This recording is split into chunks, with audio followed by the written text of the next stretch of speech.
Itinanggi po ng Malacanang na may nabubuo ng alyansa sa pagitan ni Pangulong Bongbong Marcos at dating Vice President Leni Robredo. Sa gitna po yan ng nalalapit na pagkikita ng dalawa sa Naga City na nataon namang mangyayari kasunod ng pag-anunsyo ni Vice President Sara Duterte na tatakbo siyang Pangulo sa 2028. Saksi si Ian Cruz. Ako si Sara Duterte. Tatakbo bilang Pangulo ng Pilipinas. Sa maagang deklarasyon ni Vice President Sara Duterte para tumakbong presidente, nabuo ang iba't ibang senaryo na posibleng mga kandidato at tambalan sa eleksyon 2028 at lumutang na ngayon ang pangalan ni dating Vice President Leni Robredo. Ako, as far as I'm concerned, the strongest candidate na may chance to beat the Vice President Sara is Vice President Leni. Ano to, sir? You're bent on pursuing her or convincing her talaga? Yeah, of course.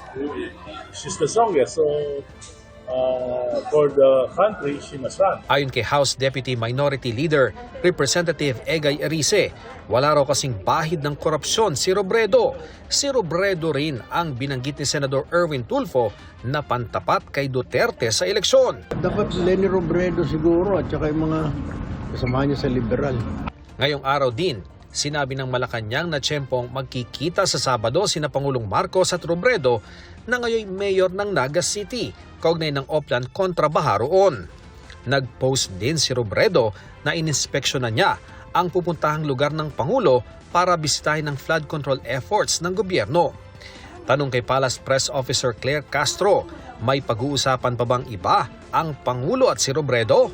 Yan ang abangan nyo. Yun lang po ang ating yun lang po ang binigay na impormasyon dahil nga po ang pinasisimulan nga po ng Pangulo itong Oplan kontra baha at isa sa mga lugar na kanyang pinatutukan ay ang Naga City. So, yun lamang po. Kung ano pang pag-uusapan nila, abangan na lang po natin.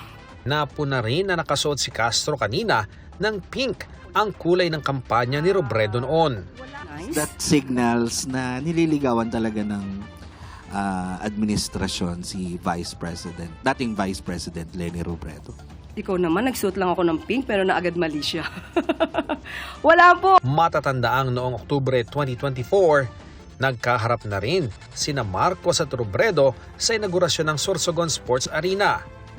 Tinawag pa ito ni Pangulong Marcos na political reconciliation matapos maging magkatunggali noong eleksyon 2022. Sa mga nag-iisip kung may nabubuo bang alyansa, sabi ni Castro, Wala po kasi talaga na pag-uusapan tungkol sa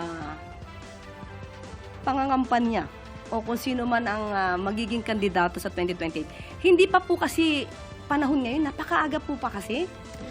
sinisika pa ng GMA Integrated News na makuha ang reaksyon ni Robredo sa mga usaping ito. Para sa GMA Integrated News, Ian Cruz ang inyong saksi. Dating Cabinet Secretary ng Duterte Administration, itinalagang bagong hepe ng NBI. Inanunsyo ni Palace Press Officer Claire Castro na magsisilbing bagong NBI Director si Attorney Melvin Matibag. Ayon sa palasyo, mapagkakatiwalaan at may kakayahan si Matibag na naging Secretary General ng PDP laban mula 2021 hanggang nagbitiw noong 2023. Nitong 2024, naghain si Matibag ng disbarment case sa Korte Suprema laban kay dating presidential spokesperson Attorney Harry Roque. Dahil yan sa mga mapanira o manong social media posts. Kabilang ang binansagang pulveron video na kalaunay na patunayang deepfake ayon sa NBI. Bago ang anunsyo, isa rin si Matibag sa mga pinagpiliang pumalit nang magretiro si Ombudsman Samuel Martires. Pasig City Mayor Vico Soto nagsampa ng reklamo laban kay Sara Diskaya sa COMELEC. Kaugnay yan sa labis umunong paggasto sa kampanya noong eleksyon 2025 na paglabag sa Omnibus Election Code at perjury para sa pagsisinungaling umano sa kanyang Statement of Contributions and Expenditures o SOSE. Ayon sa abogado ni Soto, 1.39 million pesos lang dapat ang nagastos ni Diskaya batay sa bilang ng botante ng Pasig City nung naglaban sila ni Soto sa pagkaalkalde ng lungsod. Inilakip sa reklamo ang mga umunay gastos ni Diskaya sa patalastas pa lang. bukod pa sa malalaking billboard na hindi umano idineklara sa kanyang sose. Pag binasa niyo po yung sose niya, nasa humigit kumulang 800,000 pesos lang ang kanyang declared expenditures. Nakita niyo naman lahat kung ano yung ginawa nila nung campaign. Kayo na po ang maghusga kung yun lang talaga ang ginastos nila. Nakakulong sa Cebu si Diskaya dahil sa mga kaso kaugnay sa umano'y ghost flood control projects sa Davao Occidental. Ayon naman sa tagapagsalita ni Diskaya na si Attorney Cornelio Samaniego, ang dahilan ng paghahain ng reklamo ng alkalde ay para pagtakpan ang umano'y election offense na kinakaharap niya sa COMELEC office sa Pasig. Sabi naman ni Soto, hindi umano politika ang dahilan ng pag-file niya ng kaso, kundi pagbibigay ng mensaheng hindi dapat nilalabag ang batas.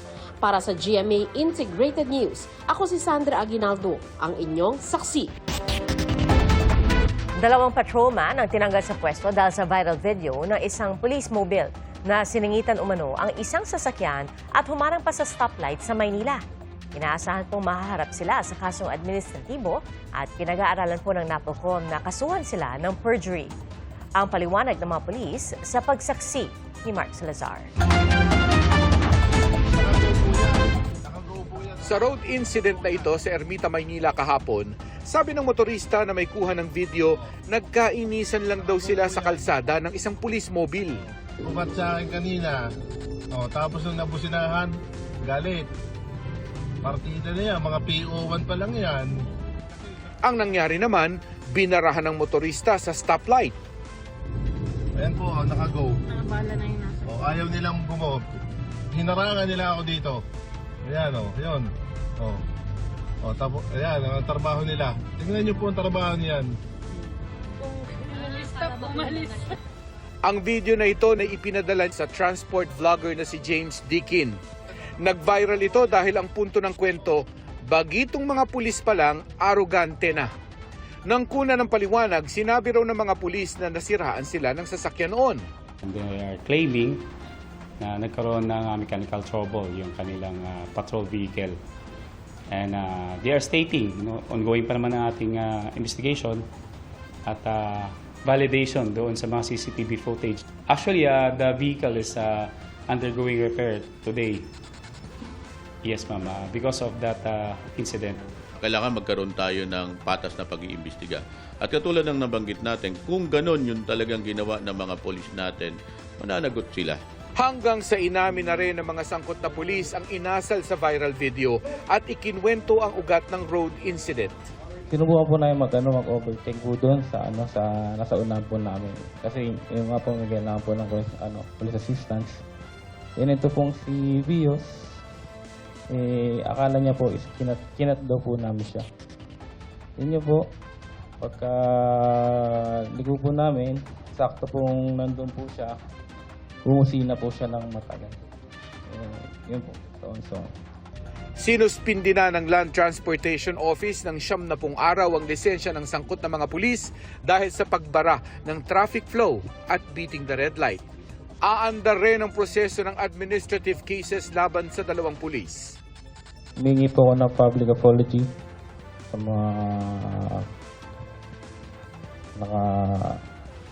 nakapanood ng video.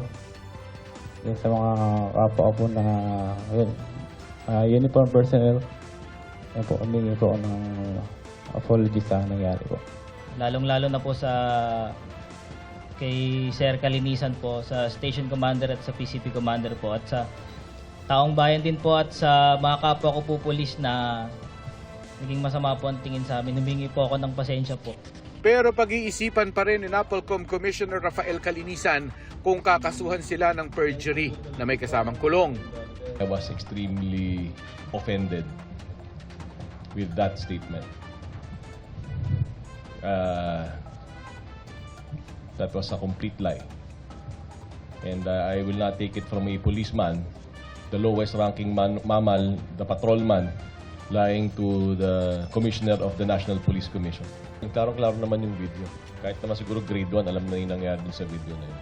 Para sa GMA Integrated News, ako si Mark Salazar, ang inyong saksi. Arestado ang lalaking isa umunong bugaw sa Calabarzon. 4 sa 10 nasagip na biktima, mga menor de edad. Saksi si John Consulta, exclusive.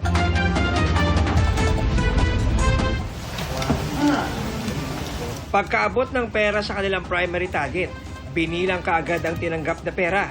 Ito na ang naging hudyat para magdeklara na ng entrapment ang NBI Calabar Zone. Ako lang magpapakilala sa iyo. I am agent ng National Bureau of Investigation. Walang tatakbo ha? Walang tatakbo. Walang mangyayaring masama sa inyo. Walang tatakbo sa inyo. Sarangay! Huli ang lalaking bugaw sa isang resort sa Laguna dahil sa pagdadala ng mga babae sa mga NBI undercover agent. Ilang linggo raw ang ginawang surveillance ng NBI para madokumento ang modus ng suspect. He is recruiting women in Laguna and offering their sexual services to his customers who is willing to pay 3,000 pesos for each victim.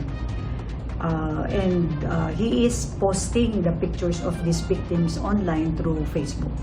4 sa 10 na rescue na babae, pawang menor de edad na ilang beses na raw isinalang ng suspect sa sex trafficking. Wala pang pahayag ang suspect na nakapiit sa NBI Calabar Zone at naharap sa mga kasong walang piyansa. We brought him for inquest for violation of RA 9208 as amended in relation to RA 10175 and also for violation of RA 7610. Hindi biro ang mga kaso ngayon ng online sexual exploitation of children. Ayon sa International Justice Mission, isang grupong katulong ng mga otoridad sa pagsugpo nito. As of September 2024, mahigit 1,300 ang nasagip na biktima sa Pilipinas. Mahigit 400 suspect ang naaresto at mahigit 200 salarin ang nakatulan. Ayon naman sa US-based na National Center for Missing and Exploited Children, may naitala sa Pilipinas na mahigit 1.7 million na ulat ukol sa online child sexual exploitation noong 2024. Para sa GMA Integrated News, John Consulta, ang inyong saksi. Ginulpi, sinaksak at nabundol pa ng motorsiklo ang isang binatilong 15 anyos sa Maynila. Ang nanaksak sa biktima, hawak na ng mga otoridad. Saksi si Jomer Apresto.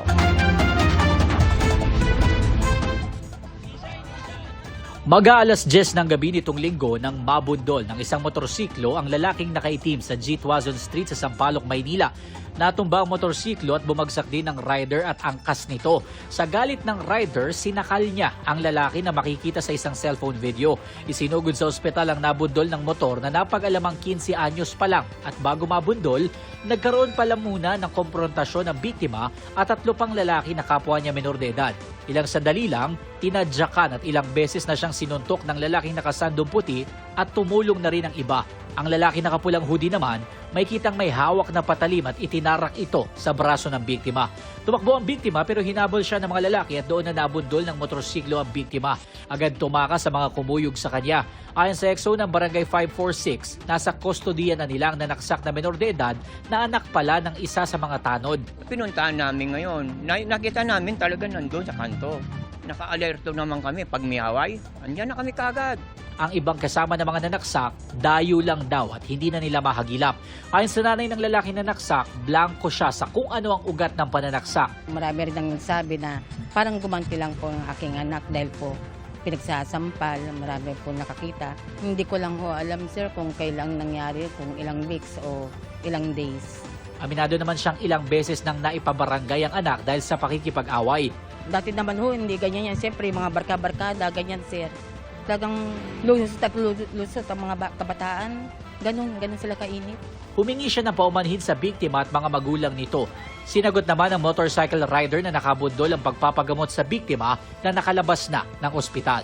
Para sa GMA Integrated News, ako si Jomer Apresto, ang inyong saksi. Aabante sa quarterfinals ng Dubai Tennis Championships si Filipino tennis ace at world number 47 Alex Ayala. Tinalo niya sa round of 16 ang pambato ng Romania sa score na 7-5, 6-4. Ayon kay Ayala, pagiging kalmado at pagtitiwala sa kanyang mga atake ang susi sa kanyang panalo. Sunod niya makakarap si world number 4 Coco Gauff ng dati niyang teammate sa doubles event sa Italian Open noong 2025 kung saan umabot sila sa quarterfinals. Mga kapuso, maging una sa saksi. Mag-subscribe sa GMA Integrated News sa YouTube para sa iba't ibang balita.